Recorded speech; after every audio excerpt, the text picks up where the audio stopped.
This an all-out blitz, real hard hits, them other podcast trash, we gon' make them all quit. We cover all the topics with intelligence and logic. I know you wanna score, but ID gon' stop it. We from Texas, so that mean that we Texans. Breaking down the X's and O's, our profession. No complaining, just training, you see the progression. They had a Pro Bowl for talk shows, we get selected. We gon' celebrate every win like a birthday. Ray J with the news, first with all the updates. Spin move on the competition, yeah, we juking them. You not really in touch if you not tuning in. This is Crenshaw, Briggs, and VT. We want the touchdown, we not trying to go for 3. And it's best if you get up out the street, cause them bulls out the pen and they bout to stampede.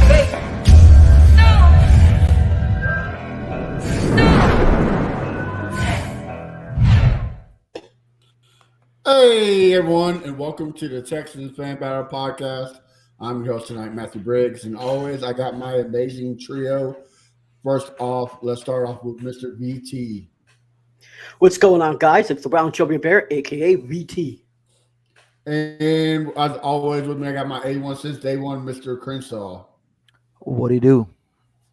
And guys, we have a special guest in the building. I'm kind of surprised it took us this long to get him. If you listen to Sports Radio down there in Houston, you know this guy. We got Mr. The Show himself, Ron Hughley. How you doing, sir? I'm good. So before we move forward, so y'all just letting this man go by Brown Chubby Bear. This where we at, fellas. That we just go. I mean, he said with pride too. Brown With pride. Chubby Bear, baby. Hey, that's the only way you got to do it. If you hear a story behind that, you'll see why he's called Brown Chubby Bear.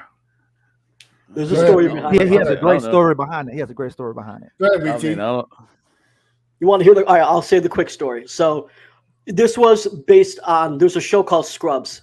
And with Scrubs, there's two guys that are best friends. One of them's white, one of them's black. The black guy is actually called, the white guy calls the black guy Brown Bear. And because I was chubby, I was called the Brown Chubby Bear. And so so that was the name, and my friend passed away, so I've never changed that. So me and him were like joined at the hip. And I've had this username like online name since like 2007, and I'll never change it. But I say with pride, Brown Chubby Bear. That's right. So you was Donald Faison in this is what you're telling me. Yes. Yeah, you Donald Faison in this Scrubs. I got you. Okay. Very all underrated. Right. Very underrated actor, I might say. I love that dude. That dude's hilarious. All right, well, let's kick it off. Let's talk some NFL news.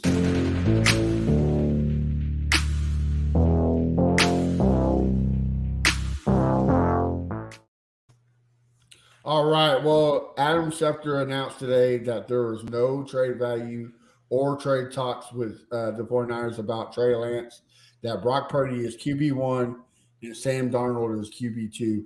Ron, I'll start with you. Is this kind of surprising to you or – nah. Yeah, I think it's insane. I don't understand it. Look, there was something that caused Kyle Shanahan to say, "Hey, I'm gonna move heaven and earth." I didn't got into the Super Bowl, I didn't got into NFC Championship games, but clearly that position isn't good enough, and I'm gonna move and trade 2 first-round picks, really 3 when I swap mine. 3 first-round picks involved in it. And I'm gonna watch him play like 2 games, and I'm not gonna give him a shot after that to Brock Purdy, the last pick in the draft. I don't know, boy. I don't know if Trey Lance is showing something behind closed doors where he ain't good enough. He don't seem like his head is on the shoulders right or whatever. It don't make sense to me because I just don't understand why you move that much, go up to do everything you did to go get him to have Brock Purdy as your starter. It's crazy, right? Chris, what about you? What do you think? I agree with Show. Like I said, they moved heaven on earth. They traded all that. I mean, he's been injured, which is unfortunate, but he still should be QB1 just because Purdy did what he did and limited amount of snaps. And I know that was a VT guy last year. He was really, really pushing that guy. I'm not sold on him. I still think Trey is the better player out of all 3 of them. Well, the other 2 quarterbacks. So it's kind of crazy. You know, a lot of Texans fans wanted Trey Lance over the offseason. Oh, yeah, we should trade for him. D'Amico this, D'Amico that. But I don't know, man. I think he's a good player. He just, unfortunately, just stay injured. All right. Well, BT, what about you? Like Crenshaw said, we know you're a Brock Purdy guy, so. Yeah, I'm a Brock Purdy guy. I'm not surprised that he is QB1. What I am surprised, though, is that there's no trade value for Trey Lance. Right. That's You would crazy. expect with the amount of investment that the 49ers made, and a lot of people do respect the decisions that the 49ers make. So you would think with that alone that you would have some trade value out there where a team like Tampa Bay or someone would be like, hey, if they don't want him, we'll give him a shot. But I find it interesting that they haven't had a single talk with another team. That to me is crazy because whether I don't like him, I don't think Trey Lance is better than Brock Purdy at all. But you can't tell me that he's not going to be the right person for somebody, or at least a stopgap for another team. To say there's zero trade value, that shocks the hell out of me. Yeah, I mean it's real late in the game though right now. I mean we about to get to training camp, and everybody's kind of got their quarterback situation together, and he's a third overall pick, so it's going to be he ain't going for no fifth. He's going to be a pick. I just for the life of me, how it's not even competition. Like I don't know if he's a good player. My man Crenshaw says he thinks he's a good player. I don't know if he's a good player, but I sure think I want to figure it out. Right. If I gave up 2 first-round picks, and I'm sure not going to say, you know what, Brock Purdy, hey, that's gonna stop me. Like he's gonna be Tom Brady. And now the slap in the face is Sam Darnold. All right, I know Brock Purdy did some stuff last year, but I can't even get to. I can't get Sam. Nah, that's I don't understand it. Yeah, that to me is surprising too. I have to agree with you on that one. Well, let's move on to the next subject. Last season, after the draft, there was some news about San Diego State's punter, Matt Ariza. He had gotten some trouble. But now that is all clear, his name is cleared. He attends to sue attorney Dan Gillian for defamation. Ron, will he find a place in NFL, or do you think it's a wrap? No, it's a wrap. Nah, man, he ain't worth it. He's a punter. And right. If the story is completely true, just me, I find it hard to believe that, like, man, he slid out of here and he's just a victim all the way through. Maybe the case or not, but ain't nobody taking no chance on no punter like that. No, he don't play a valuable enough position to even take a chance on that. Yeah, I mean, if he was a quarterback or maybe a receiver, running back, I mean, it might be a little different, right? But a punter, that's pushing it. Crenshaw, what about you?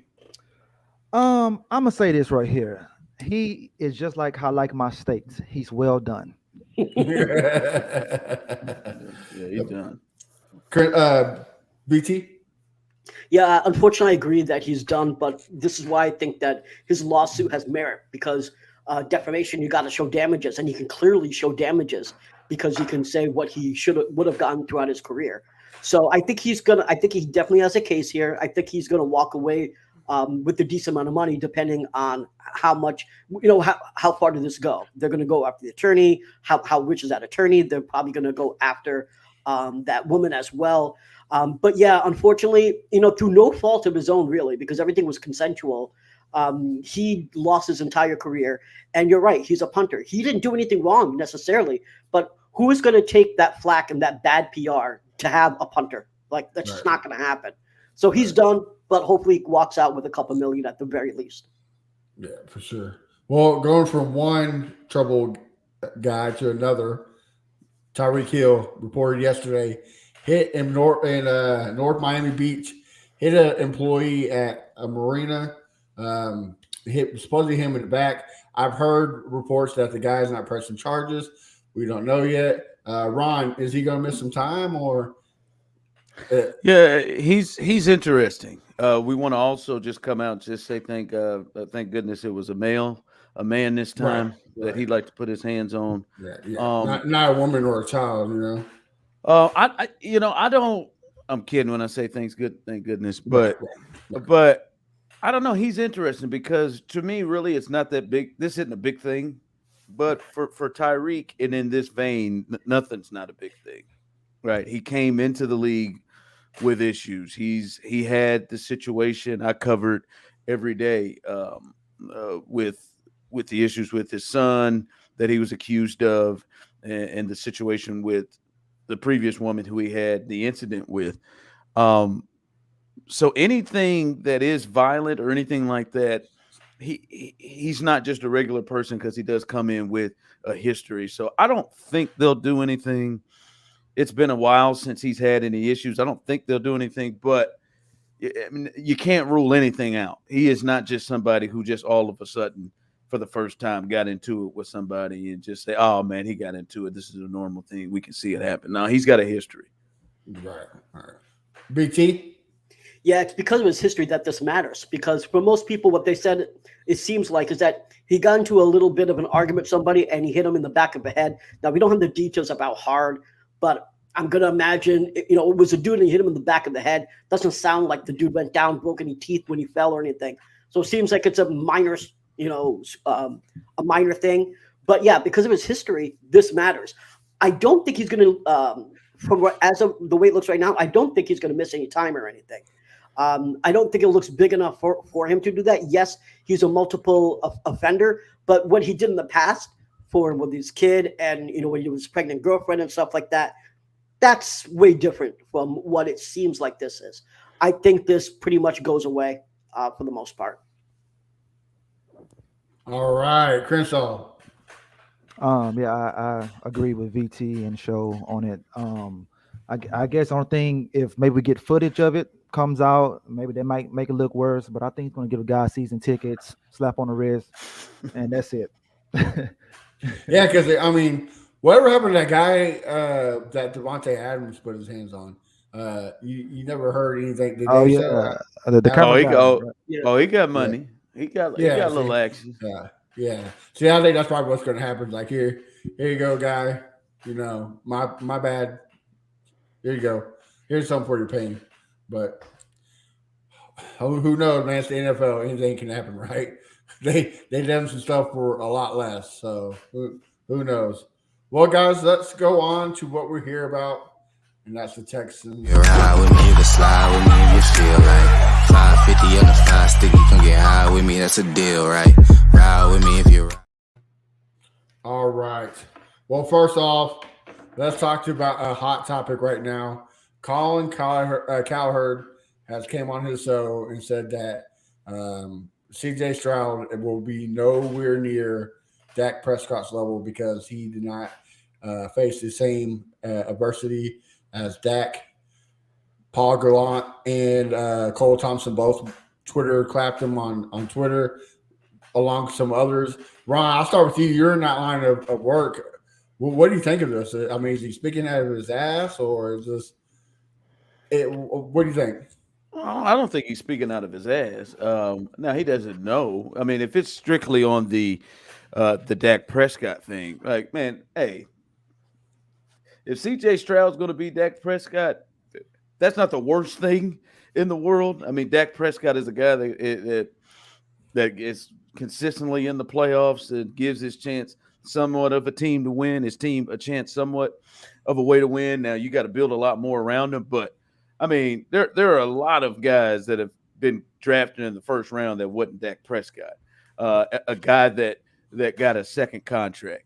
So I don't think it's that wild. The part I have issue with Colin is the Ohio State bullcrap. That's garbage. Like the whole deal of because he wore an Ohio State Buckeye jersey and there hasn't been success in the league with Ohio State quarterbacks outside of the second half of Justin Fields' season last year. That's silly to me. I can't get with that.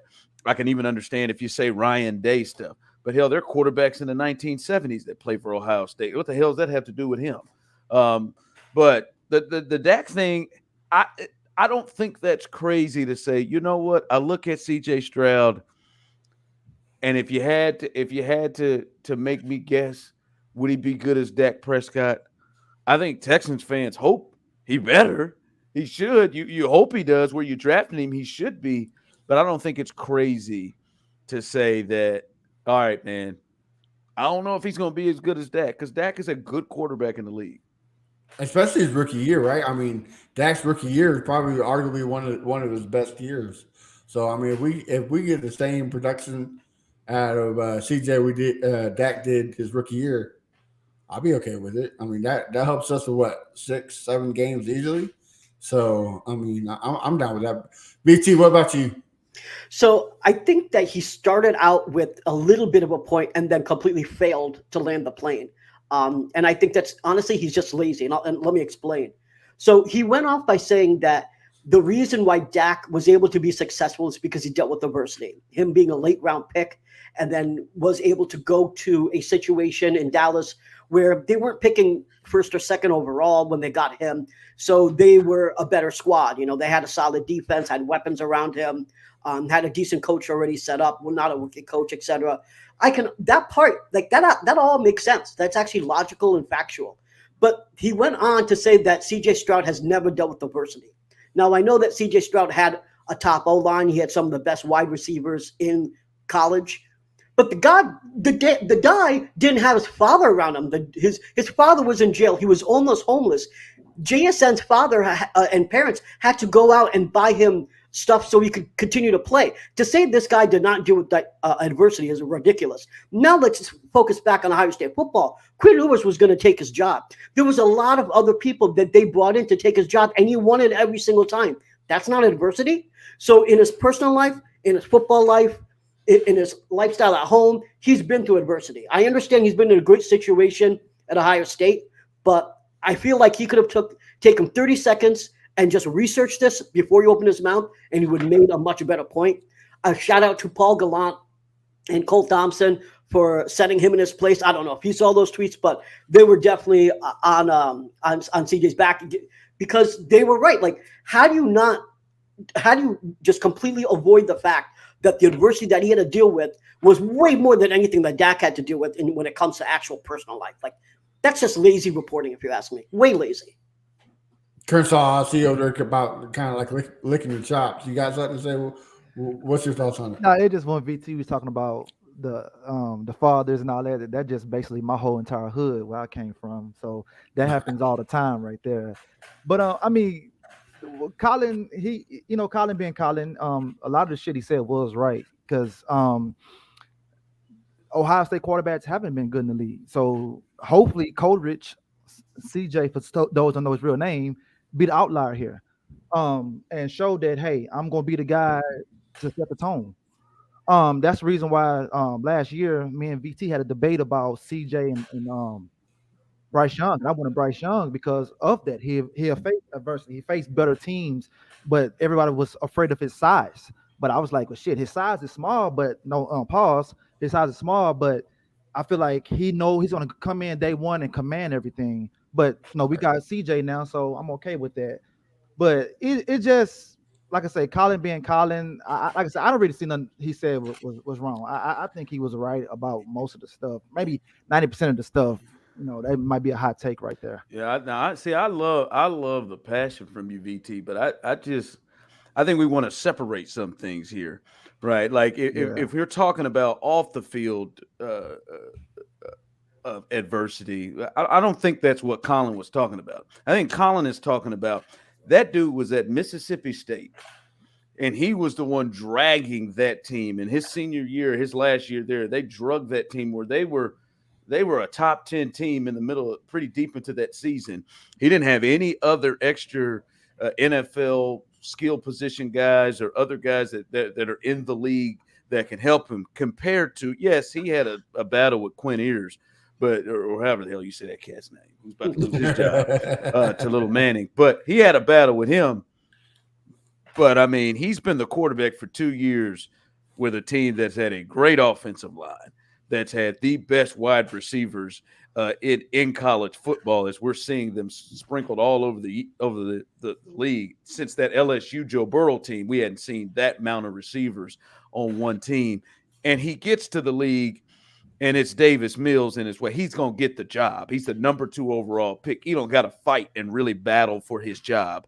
When Dak got to the Cowboys, there was no thought that he was going to be the starter. That was Tony Romo's job. He got the job due to injury. So their path of adversity is not really comparable. Like when you say the homework, like if you want to say the off the field stuff, okay, I can give you that.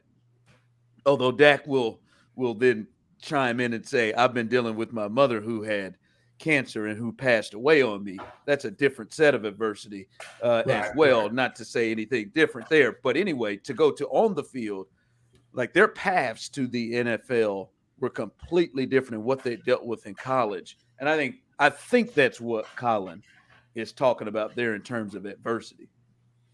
All right. I mean, now that you break it down, that makes more sense. And I mean, you're right. Prescott did fight for his life come to football. Even at you're right, Mississippi State didn't do nothing to help that man at all. So it was crazy to see how successful he was there in Mississippi State.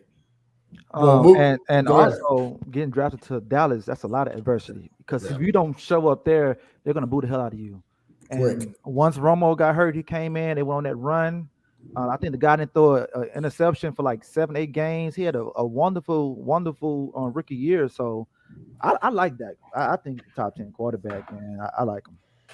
Listen, I like Dak a lot. I think his rookie year is fantastic. We were actually debating this in one of the chats. Like, some people call Dak mid, and some people think that Dak is actually a good quarterback. I personally think that Dak's a good quarterback, but he's being held back by play calling. McCarthy making up, having these stupid play calls back to back when they're going to the playoffs and making these stupid things. Let's put Zeke at center. Let's call this play when you have 4 seconds left. I mean, I don't put it all on Dak. I think a lot of it has to do with the play calling, but I do think Dak is very talented, and I do think that if CJ Stroud becomes Dak like his rookie year, I think most fans will be very happy. What really kind of pissed me off, though, is I understand there's a difference between on the field and off the field stuff, but the other thing is that he's talking, like you said, Ron, about the whole thing where just because you come from Ohio State doesn't mean that you can't be successful. I mean, look at, Josh Allen in Wisconsin, Texas Tech and Patrick Mahomes. I mean,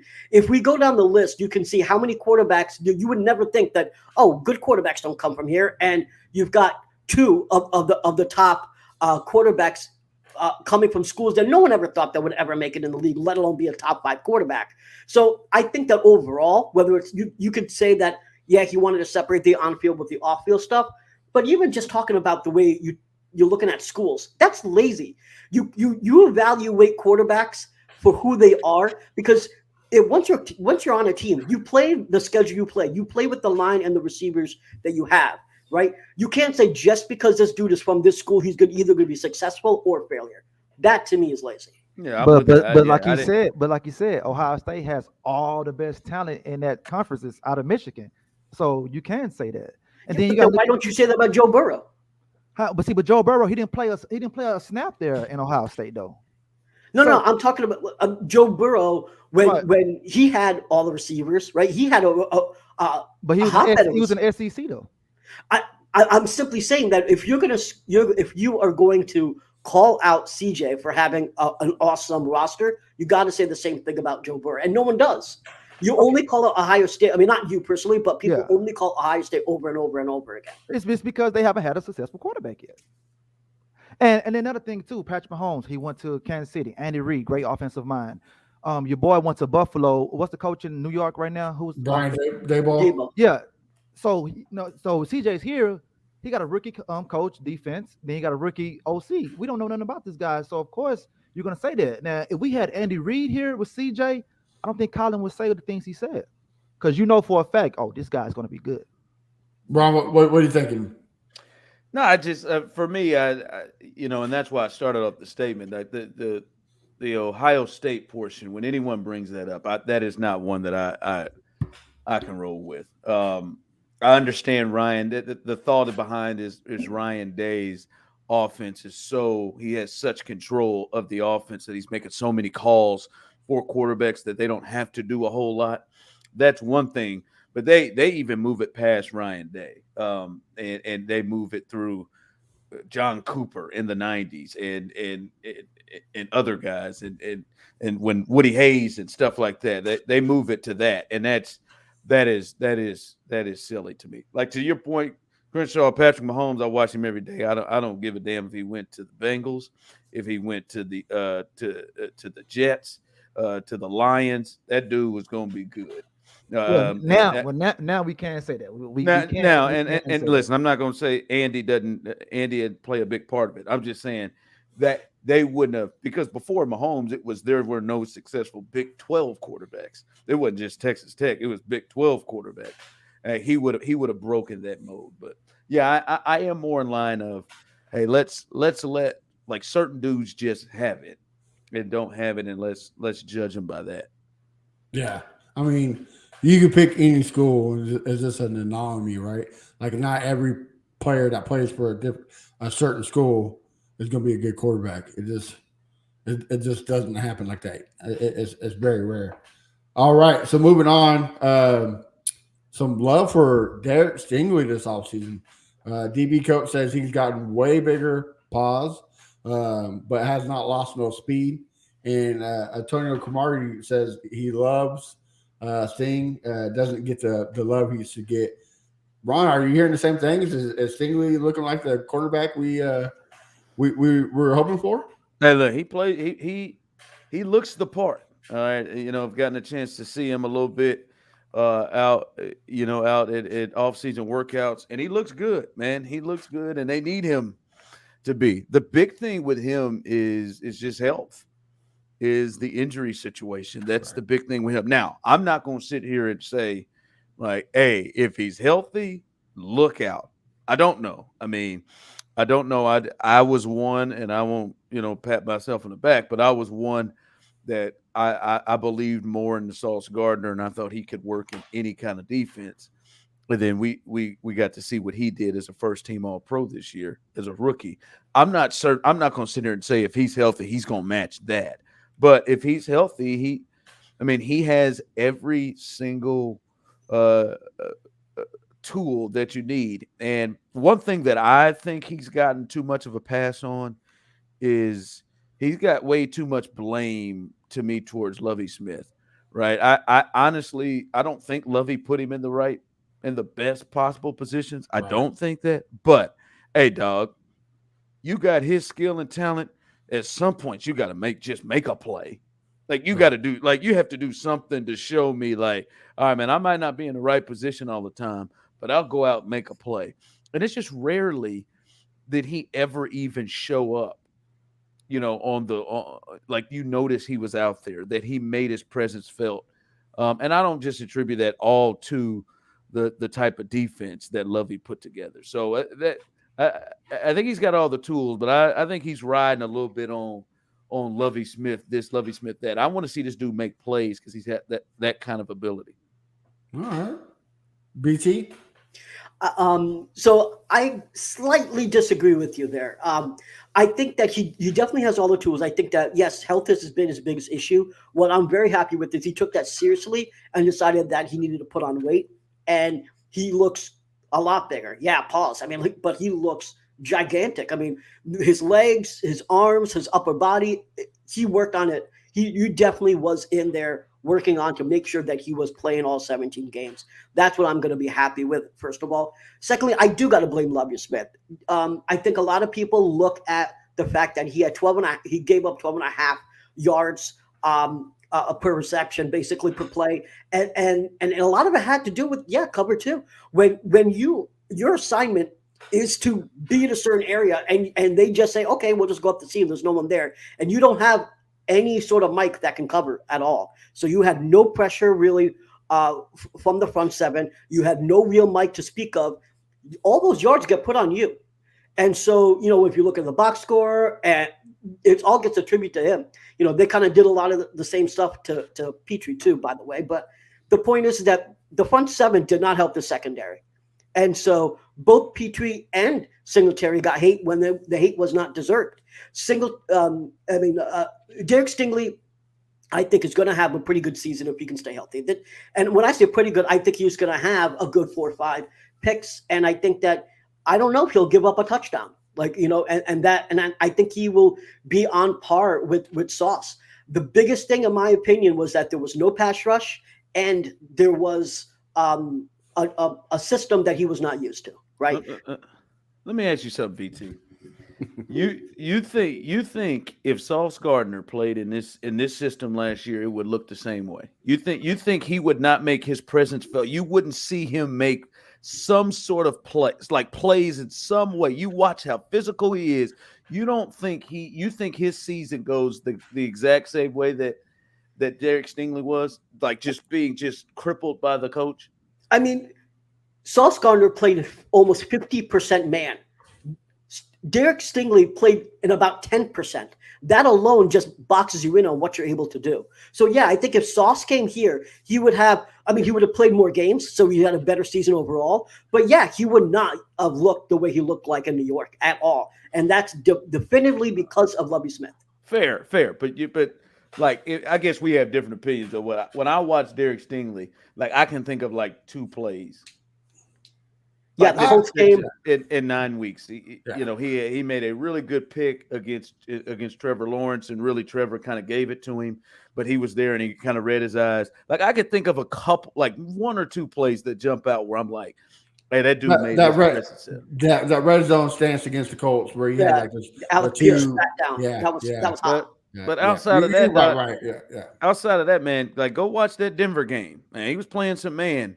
And Cortland Sutton was absolutely doing him in. Alive, right. Go watch that Giants game. Like there was some, like he was in some coverage situations where I don't want to kill the kid because I think the secondary. I mean, like to me, that's arguably the most excited position group I'm into. I think they got a chance to be one of the best secondaries altogether in the league. But I think a lot of it does kind of factor on what Derek Stingley is going to be.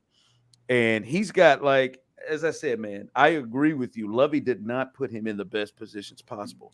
I don't think Lovie put Jalen Petrie in the best positions possible. Yep, Jalen Petrie flashed, though.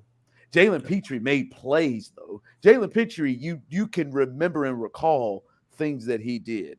So I don't want to just I think there it is, like that pass a bit that Derek gets, because this year we shouldn't hear it, because I know a lot of zone corners, Richard Sherman, Rondé Barber, who've played in this system. Now, granted, they had better pass rushes, but they made their presence felt, and he didn't. Hell, Steven Nelson on the other side jumped off the page more when he played at times. So that's my only thing with Derek, man. It ain't all Lovey. He's still got to do something. I hear there, but I also want to say, all right, we're talking about Petrie.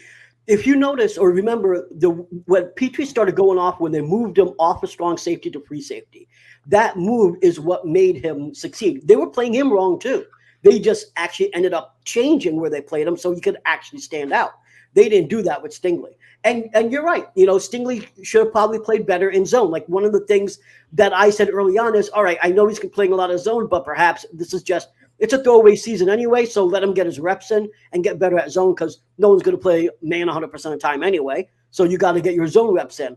But the fact is that I think that Lovie Smith hobbled his development by not putting him in man enough. And now he has to almost – and the injuries didn't help. And now he has to really get up to speed in this offseason to really focus on what he can do this season. I think that this is in my opinion, this is the last ending of the so-called rebuild. And so in 2024, everyone's got to be on their A game, Stingley included. So this is the year where he's got to show up, because everyone on this squad has to be ready to get in the playoffs in 2024. If you're not ready to be in the playoffs, you're not in the squad in 2024. So him included, he's got to show up and do what he needs to do this year. You agree? Sure. I agree. He is a huge. I mean, the number 3 pick, he has to be special, and even more special because of the dude that was selected right behind him. You had the shot. You had the chance to take whatever corner you wanted off the board. Many people had Sauce rated ahead of you. The whole reason why people had Sauce rated ahead of him was his physicality and his ability to play. And that was the issue that bugged you with Derek Stingley last year. And the deal is, we know what can be done in this system, because Sauce Gardner played in that system that he's about to play in under Robert Saleh. So we know what can be done. No more excuses. I agree with you. Love the excuses. I agree with you here. This year is a year of no excuses. If he doesn't show what he's got, I'm on board with questioning that pick. I will say so far, obviously we haven't seen any of the picks take a snap. For overall, a lot of our picks have been questionable, right? When we talk about Stingley, Kenyon Green, and so I wasn't a guy that said, "Oh, Stingley had a great season last year." I knew he had a subpar season, but the reason why I'm very hopeful on Derek Stingley is because he wasn't given a chance, and the injuries just killed him. The whole thing, in my opinion, is that you have to be healthy, though. If he can't stay healthy this year, it's a cause for concern. That's where I'm going to start, really panicking. Fair. All right. Well, let's move on to the last subject before we go to our fan favorite. There's been a post going around, blowing up on social media about teams going last to first, and a lot of people was picking the Texans. Ron, what do you think? Is there a possibility the Texans surprising everybody and winning the division, or is it a pipe dream?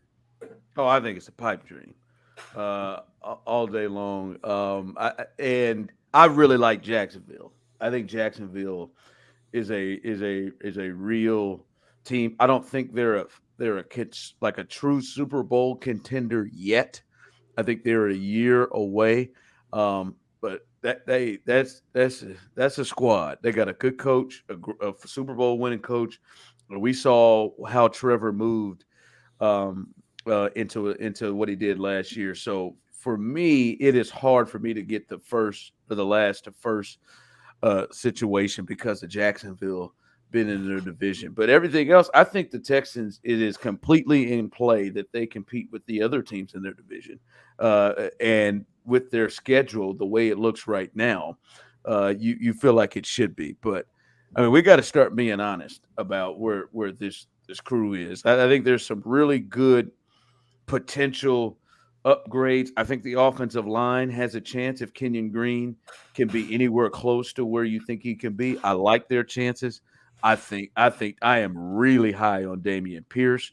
I think I can see 1,300 yards from Dameon Pierce if he's healthy. Really high there. Like the addition of Dalton Schultz, but they don't have anybody on the perimeter that is an outside threat. And I think they're still going to struggle to stop the run this year. And we'll see about Will Anderson and guys like that. Jonathan Bernard, does he stay healthy? I still think they just have an experience and talent issue that's going to hold them back to overtake teams like Jacksonville and win the division. Okay.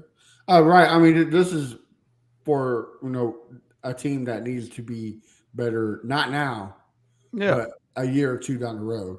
So I completely agree with you, everything you said. BT, go ahead. Yeah, I mean, this is the debate that's been going on Twitter. And I know some people are probably pretty upset with me because I'm a realist, but I'm an optimist at the same time. So to me, our playoff season starts in 2024. For me, I'm projecting a seven game win. And I think that's reasonable. I think that the schedule allows that, but we have far too many questions. I know that to be an actual playoff team. And I know, listen, as a Texans fan, we've had 3 years of suck. Ever since 2019, we've just been stuck in a rut. It's been hard to be a Texans fan, and you want to say, hey, this could be the, you want to have optimism. You want to be like, yeah, we can get there. And you know what? Have that optimism, because you know what? Miracle's going to happen. But if I'm going to be a realist and I'll say where I put my money, I would not bet that the Texans would be in the playoffs this year.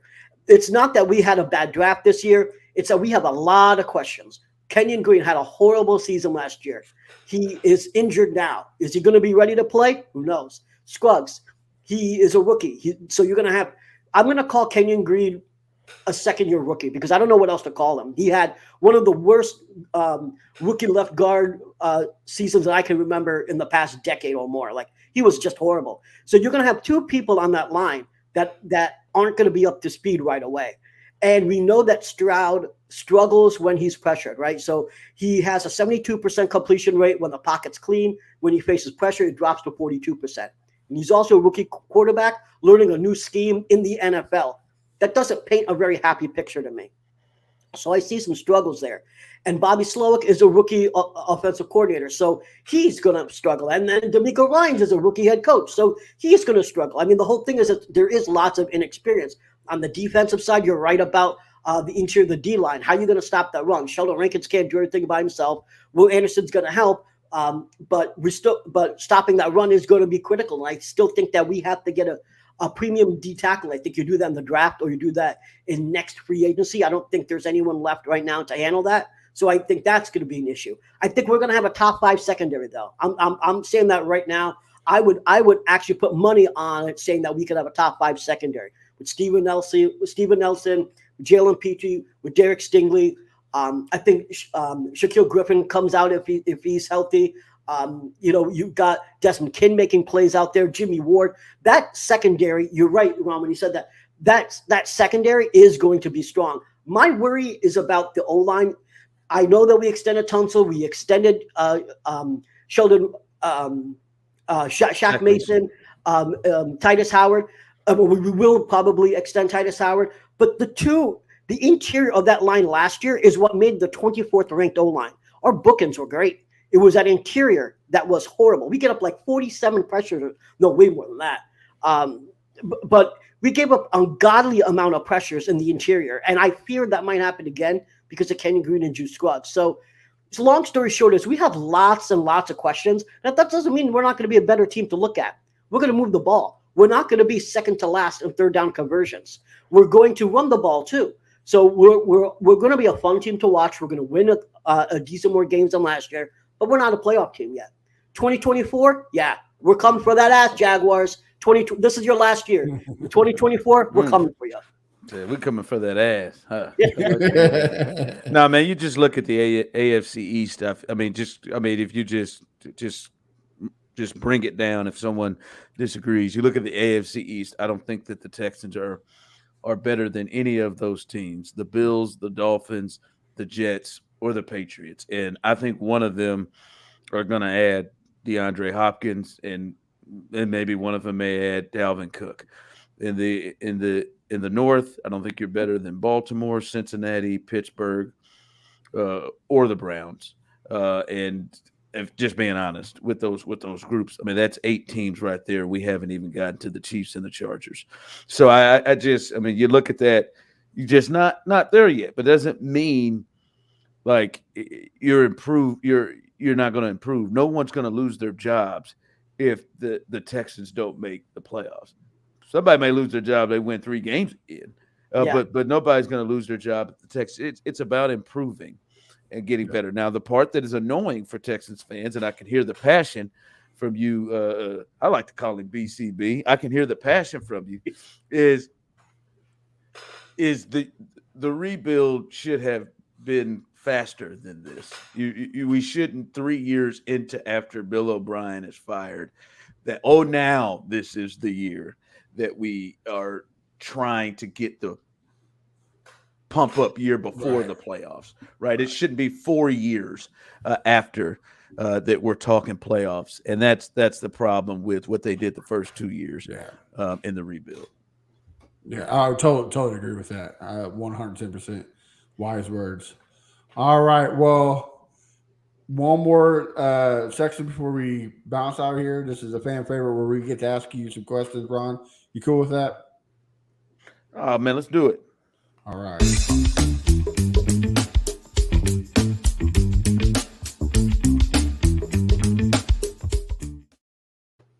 Well, since Crenshaw wanted to be a diva and left, now his power got knocked out down there in Houston. So I'll let a fan ask Crenshaw's question, and here it is. Ask Ron if the Chefs, I think he means the Chiefs, get special treatment from the NFL referees. Sounds salty, man. I can build a salt away from here. Yeah, when teams are dominant and win, that's where a lot of people say. Who doesn't say that? With the Lakers, they get calls. Do the Patriots for years get calls? Do the Yankees get called? Right. Do the Astros get special treatment? Yeah, Jordan, the Bulls. No, that's what happens. It comes to the territory. No, I don't think so. And it just depends on. I always say that when you're a person that plays through refs, Leo, it is the way you're watching the game. Okay, because you can watch it from a Chiefs perspective and think, oh, they got away with a lot of stuff. Right? Like you can watch it from a certain perspective. Like many people are tripping about the holding call by Bradbury in the Super Bowl. I don't know what you're supposed to do if you see the free shot of the official who calls into the back judge and sees Bradbury pulling Juju's jersey from him. He may have pulled it and let it go. The free shot, I don't know how you can't throw that flag and you say let it go. So no, I don't think the Chiefs get special treatment. Now they have. You even have Bradbury saying, "Yeah, man, I did it." Yeah, now they have the best player in the sport that plays quarterback, and so he is probably protected maybe a little bit more than Davis Mills is. But I'm good with it, and I think everybody else is good with it. So I don't know. I don't think so. Well, see, maybe, and this might be my opinion, but I think people can, like you said, Ron, he's the best player in the NFL by far, right? And Tom Brady got the same calls, and I think what people fail to realize is these guys' character. Like these guys are very respectable, they're very honorable. Well, I mean, I don't know Tom Brady about cheating, but towards other people, they hold up to respect, and I think that's why referees tend to more. You know what, Patrick, you're right. You know what, because of the respect that they carry. I'm right. I mean, and they know they sell tickets. They want to keep that them on the too, field. right? That too. Yeah. Nothing is good about the NFL if Mahomes or Burrow or Josh Allen just get decapitated on a late hit. So yeah, they're gonna protect those boys. 110%. BT, I almost pulled Ron and called you BCB. BT, what's your question for Ron? Sorry, Larry calls me BCB all the time. So my question is, you talk about a lot of stuff, not just sports, and I always wondered if you ever felt like you wanted to have a second show, maybe a pop culture show, maybe something where you delved into not necessarily politics, but just the current affairs of the way things are going, because you do talk about things that sometimes are way outside of sports. And, and I just want to know, like, do you ever get that bug? Like, I just want to talk about this. This needs its own separate show. Okay, absolutely. Sometimes I want to get the bug and talk about it within the show because I think people can handle it. But no, I mean, I've done some other projects. Me and my wife, we did a podcast together where we talked about a lot of marriage stuff or different things that encounter in relationships. And it was, it was good. It's good for our marriage actually to have those conversations out. They're floating around the internet world somewhere around. But no, yeah, man, I've got a lot of interest. Like before I did this, I was really into politics. I've worked on multiple mayor's campaigns in Kansas City. I've worked on a lot of things like that. My wife will tell you, I'll sit back and I'll just watch. Like nothing gets me going more than election season. Like I'm into that, and so love movies and everything. So yeah, man, I dabble. You may see something like that down the line, but Jack of all trades, huh? I try to. I mean, hopefully, I'm interested in a lot of things, and sometimes that comes out. Yeah, I hear. All right. Well, Ron, I know me and you probably have different views. I live here in Kansas City. I know you said you used to live here. I don't love it here. Unless I was back in Houston. I miss my town. But I'm a chef up here, and as you can tell, I'm also a big fatty, so I love food. What is your go-to spot every time you're up here in KC? Oh boy, kind of depends on what you need, what you like. So I'm really into Italian. So Italian is my favorite. You give me some pasta, I'll hurt myself. One of my spots is in Brookside. It's an area in Kansas City. It's called Bella Napoli.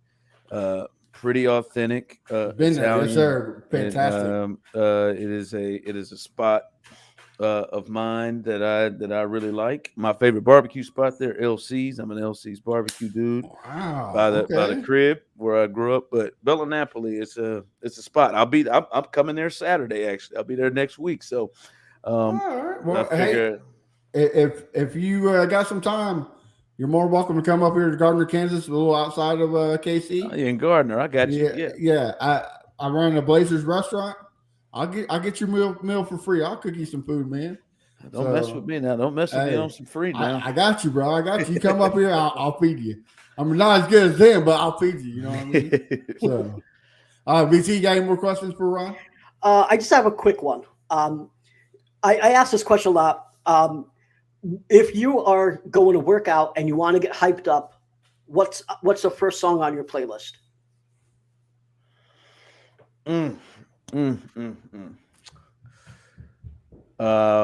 God, I hate to say this to get myself going because this cat is, but there ain't nothing that gets me going. Like, you can't tell me nothing. Kanye, boy, I'll ride in there. And listen, he's going completely to the left and right, whichever way you want to go. But and that get right there, that'll get me going right there. That get me going. There's nothing better than old Kanye, right? Like, oh my goodness, man! Yeah. College dropout, late registration. That dude. Dark Fantasy was one of I think underrated. To tell you the truth, I think that's one of those best albums. But yeah, love Dark Fantasy. Yeah, no, I mean it. I think Rolling Stones has it as a top 100 record of all time. So album of all time. So yeah, that one was big time too. Yeah. All right. Well, do you rock with Tech, or you're not a big Tech fan? Oh yeah, I like Tech. I call him Aaron Yates by his real name. I like Tech. Yeah. Quick story, Tech Nine. I used to work at the shoe store called Just for Feet, and I was in high school. And he came in real late, and I was like $300 away from reaching the bonus. If you sold a certain amount, you would hit a $500 bonus. And it was like we closed at like 10 o'clock, and it was like 9:45. And he came in, I got him, and my man bought like 6 pair of shoes, socks, all of them, spent about $600 and put me over the top. I told him a long time ago, I think we had him on the show. I told him, I was like, you don't remember me, but boy, you made me $500. Back in the day, I was rich, man. That was big for you, baby. Yeah, man. Tech is home, man. That was all we had. That's one thing I do love about KC is Tech Nine. So, but guys, in the wise words of Crenshaw, this is the worst part of the show because it's the end. Ron, tell us where we can find your wonderful stuff and where we can find you on social media. Oh man, you catch me, man. I do the show on SportsRadio 610 every day, 2 to 6. Clint Stoerner, my partner, The Drive with Stoerner and Hughley. You can catch us there. You can check on the podcast page as well on the Odyssey app. I do a Chiefs podcast. If you want to hear that, need to change the name of it, but it's Show and BK on the Chiefs. Arrowhead Pride. We do that once a week, and you can catch me on Twitter, everything Real Ron the Show, Twitter, Instagram, all that good stuff, man. All right. BT, what about you? You can find me on Twitter at Brown Chubby Bear. You can find my articles at fanbattlesports.com and on Spaces quite a bit. So if you want to argue about Texan sports and you don't want to just tweet at me, come on Twitter Spaces and we can argue there. All right. I'll tell Crenshaw since he's not here. You can find him at Fifth Ward Crenshaw everywhere. And you can find me at A1 Day One Texans. Also on Sunday nights on the AFC South Fan Battle. This week we'll have a Moby Okoye. So make sure you stop by and check that out. And guys, till next week, we'll have a wonderful week and we'll see you then. This is Crenshaw, Briggs, and VT. We want the touchdown. We're not trying to go for 3. And it's best if you get a